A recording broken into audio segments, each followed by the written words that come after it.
Hello guys, welcome to Mayberry's Kitchen, where we are Louisiana born and Cajun at heart. So today I'm going to go through a step-by-step process to teach you how to make a basic etouffee.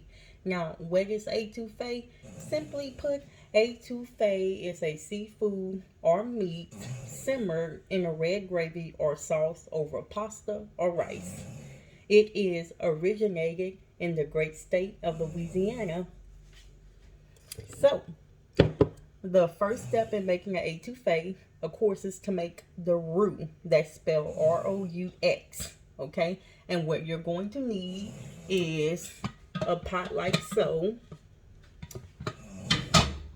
or just a simple skillet. Doesn't matter. Okay?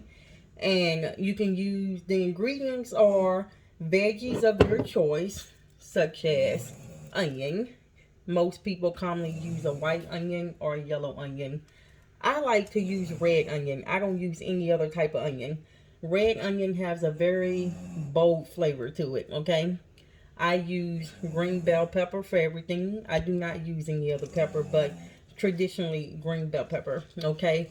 Also, I use green onions. So a lot of other people like to use a variety of veggies, such as onions, peppers, garlic. Okay, that's the traditional veggies that you'll use for roux.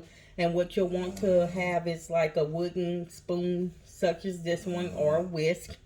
Okay, and you'll start out with about 1/4 cup of oil to 1/4 cup of all-purpose flour. Okay, that's the roux.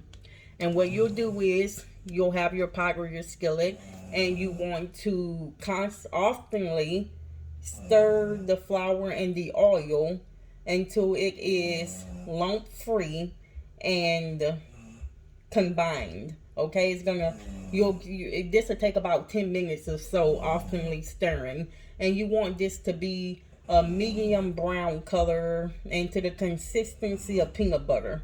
Once it reaches that point, you can then add your chopped veggies, and you can cook those veggies for another 2 minutes, 1 to 2 minutes, okay?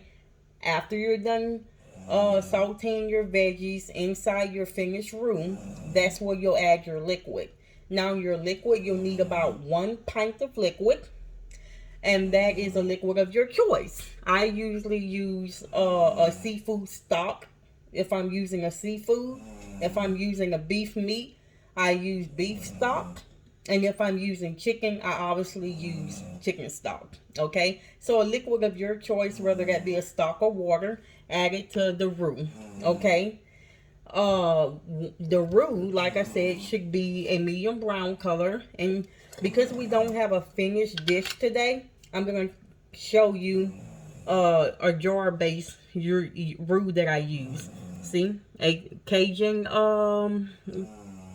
Cajun brand, and this is roux in a etouffee roux in a jar. Okay, you can see the words etouffee here. It's going to have that on there because you have gumbo roux, you have etouffee roux, and you also have a stew roux if you're making a stew. That all can be purchased in a jar at your local market. So when you're done with your roux, whether that be for a gumbo or etouffee, it's going to be like a dark red color like you see here. Now, the major difference with a etouffee or Creole, you want to add diced tomatoes to it to give it that red color, because etouffee is a red gravy or sauce. Okay? Versus gumbo and beef stew, usually traditionally beef stew, but you can make a number of stews. But stew usually have a brown color, and you don't add any tomatoes or tomato sauce or anything to it. You just make your roux the same way you would the etouffee. Add your liquid, but you don't add tomato sauce because you don't need that color to it. Etouffee, add your 14-ounce can of diced tomatoes, or a 8-ounce can of tomato sauce for the red color. Okay? For both the roux and the meat or seafood, you want to season it with a Cajun spice. I use Slap Your Mama. Okay, that's a traditional Cajun sauce used in Louisiana. And that is it. You make your roux, add your liquid, okay, with your veggies, and then at the very last end, you add your seafood, simmer until the meat is cooked through, serve it over pasta or rice.